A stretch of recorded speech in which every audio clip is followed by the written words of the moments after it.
I've always believed that small acts of kindness ripple farther than we can see.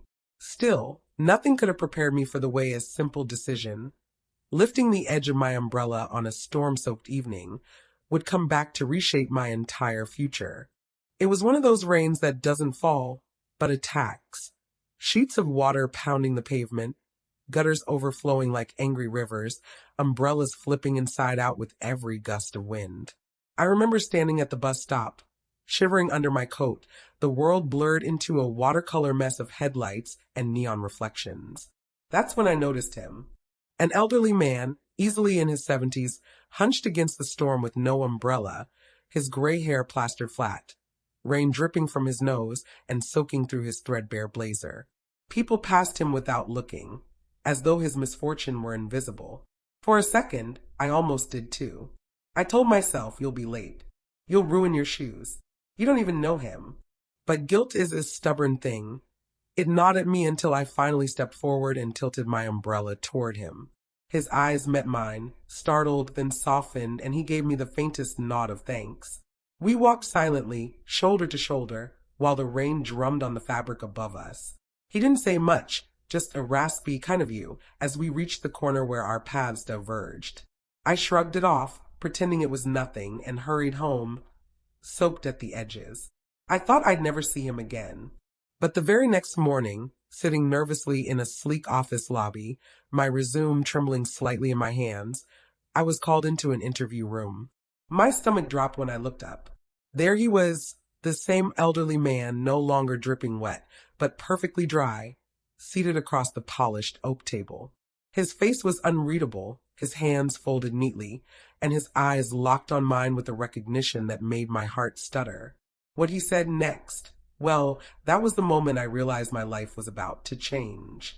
The interview room smelled faintly of coffee and furniture polish. My heart hammered so loudly I was sure he could hear it.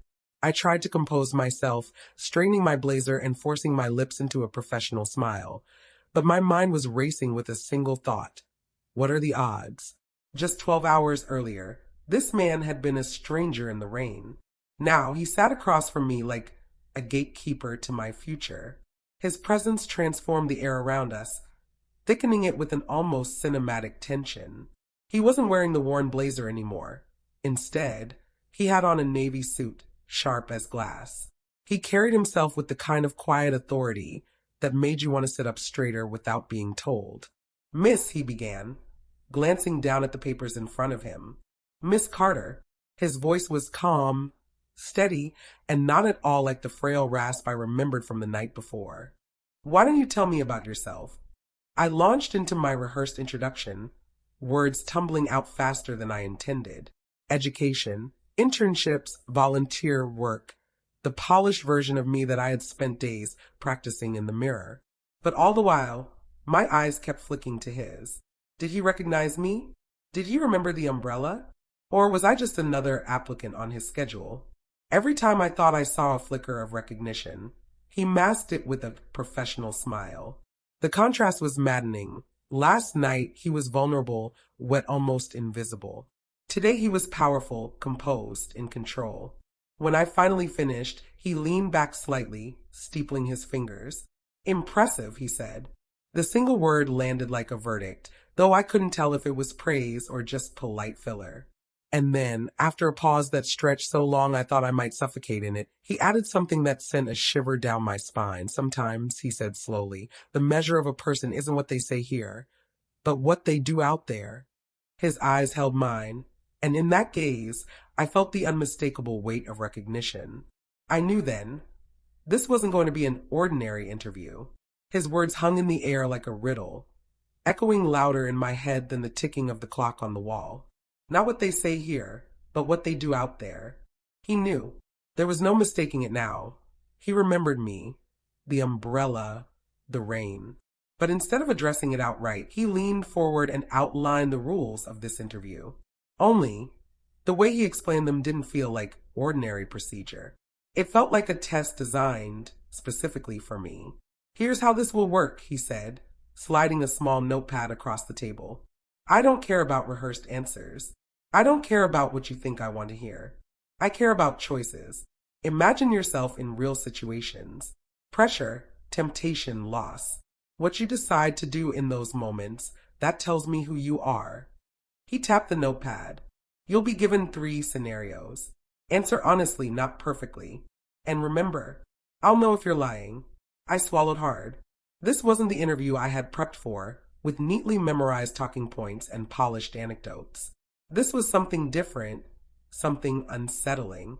The first scenario came quickly. You see a coworker taking credit for your work. Do you confront them, stay silent, or find another way? My mind whirled. There was no right answer, only risk. If I chose confrontation, I'd seem aggressive. Silence would make me look weak. Finding another way sounded clever. But would he think it evasive? I answered cautiously, weaving honesty with strategy. He nodded, expression unreadable. Then came the second scenario. You notice your manager making a serious mistake during a presentation. Do you correct them in front of everyone? Tell them privately afterward, or let it go? Again, I wrestled with the choice, feeling like each word I spoke was another pebble tossed into a pond, rippling outward in ways I couldn't yet see. Finally, the third scenario. You're offered a chance to advance quickly in the company, but only if you quietly step aside and allow another person, less qualified but more connected, to take credit for your idea. Do you comply, resist, or negotiate? By the time I finished my answer, my palms were damp with sweat, the notepad trembling slightly in my hand. He listened, calm and patient, but the way he studied me made me feel like he wasn't just analyzing my answers, he was measuring them against something else, something he already knew about me. And then it struck me like a lightning bolt.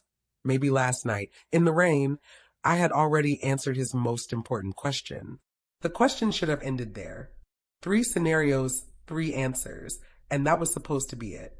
But instead of closing his notebook, the old man leaned back in his chair, studying me with that unreadable expression. His silence pressed on me harder than any question could. Finally, he said, "Let's try something different." He stood, slow but deliberate, and walked toward the window overlooking the city. Rain streaked the glass, echoing last night's storm. When he spoke again, his tone had shifted, less like an interviewer, more like a mentor drawing out a hidden truth.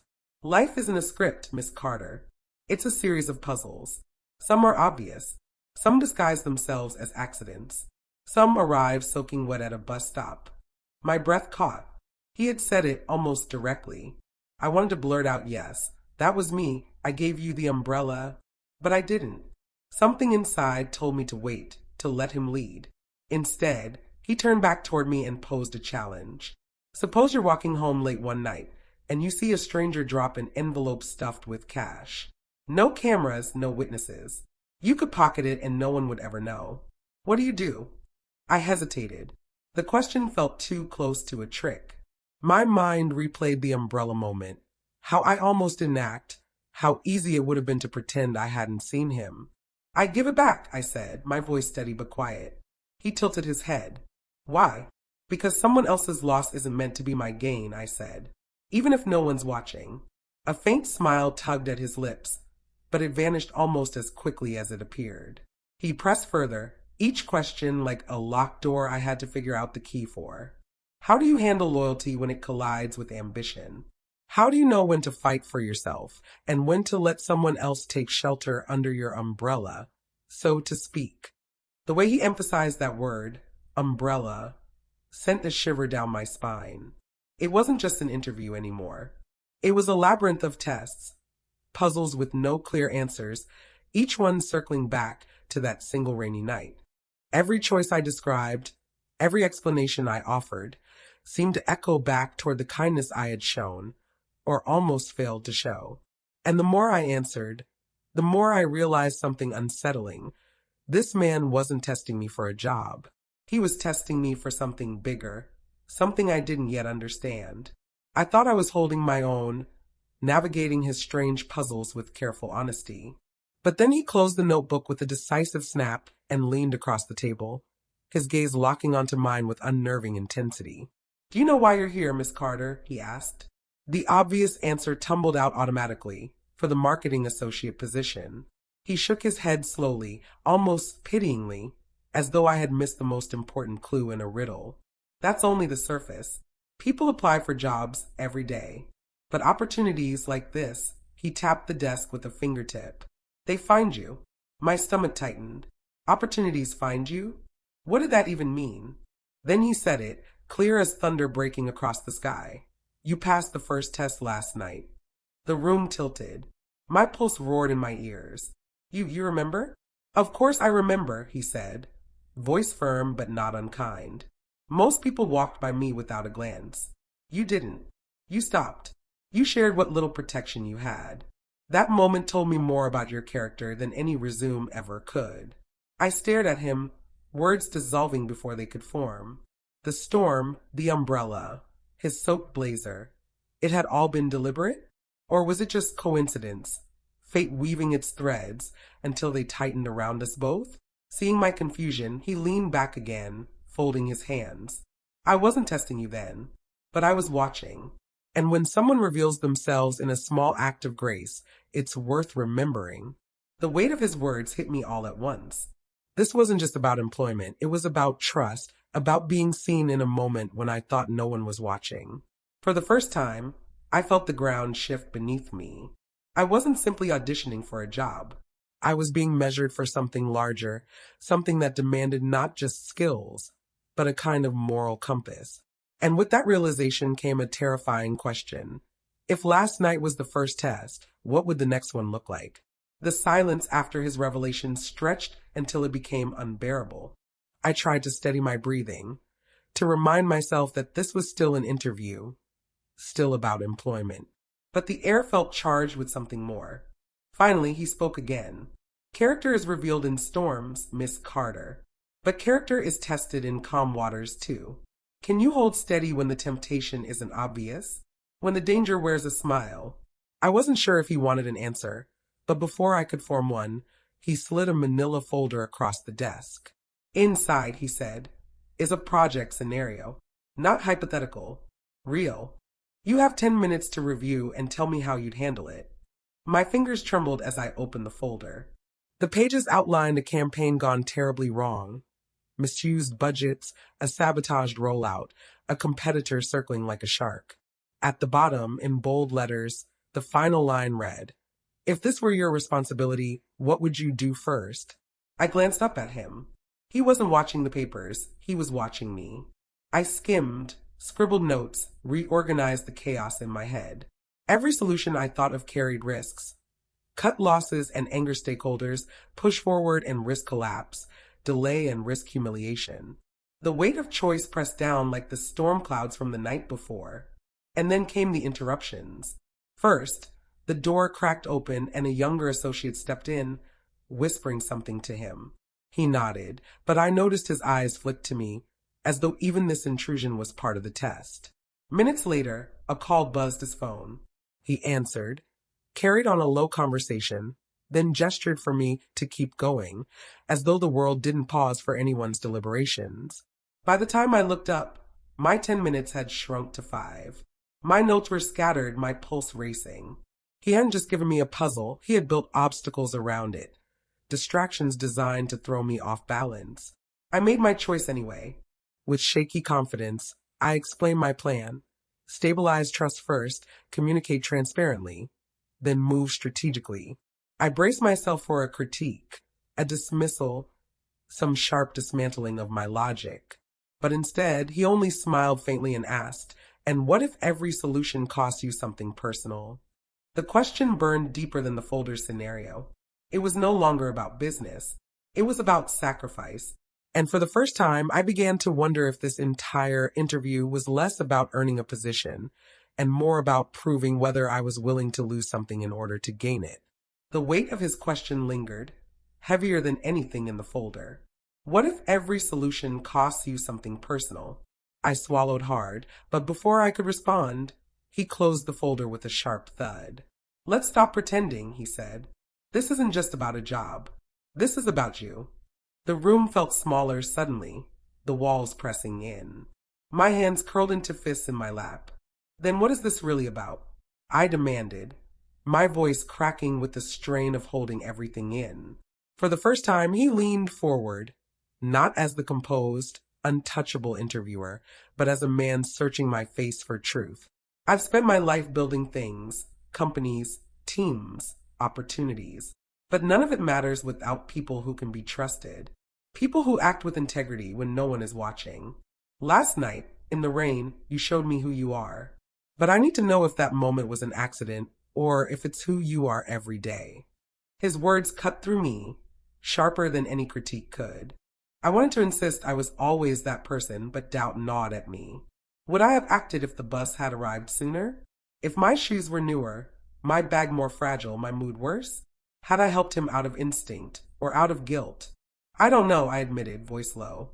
I want to believe I'd always make the right choice. But the truth is sometimes I hesitate. Sometimes I almost walk away. The admission hung between us, raw and unpolished, for a heartbeat. I feared I had ruined everything. But then something unexpected happened. He smiled. Not the professional, controlled smile I'd seen before, but something softer. That, he said, is the answer I was waiting for. Confused, I blinked. Why? Because honesty without humility is just performance. You don't need to be perfect. You need to be aware. Self-doubt means you're still listening to the compass inside you. And that compass is what I trust.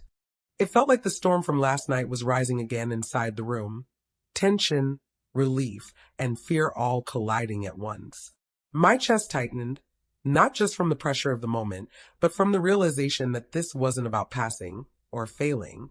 It was about being seen, completely, uncomfortably, undeniably seen. And that was far more terrifying than any job interview I had ever imagined. The storm inside me hadn't yet settled when he finally pushed the folder aside and folded his hands over the table. His expression softened, no longer the inscrutable mask of an interviewer, but something warmer, almost paternal. I don't just hire employees, Miss Carter, he said slowly, as though weighing every word. I invest in people who will shape what I leave behind. For the first time, the weight of what he represented came into focus. This wasn't just some manager or department head. He was someone whose name carried power in this building, maybe even beyond it. And I realized with a shock that the position I thought I was interviewing for, a simple marketing associate role, wasn't the real opportunity on the table. This company, he continued, isn't looking for someone to follow instructions. It's looking for someone who can carry responsibility when others falter. Someone who can stand in the storm and offer shelter anyway. His eyes bored into mine. Do you understand? My breath caught. The umbrella. That night. It had never really ended. It was all one long test, one long thread tying my ordinary act of kindness to something far larger than I could have imagined. I nodded, the words failed me. He leaned back then, exhaling as though relieved by my silence. Good, because whether you realize it or not, you've already begun. What you did for me wasn't small. It was a choice most people didn't make. And that choice, he paused, his voice deepening, has changed the trajectory of your life. In that moment, I understood the legacy he was building, not just in profits or projects, but in people. People like me, pulled from ordinary streets and rainy nights, tested not by polished resumes, but by unguarded humanity. And I felt something stir inside me, a mixture of fear and hope. Because now, the real question wasn't whether I'd get the job. It was whether I was ready to carry what came with it. The storm had passed, but the weight of its lesson lingered. When I finally stepped out of that building, the air was strangely still.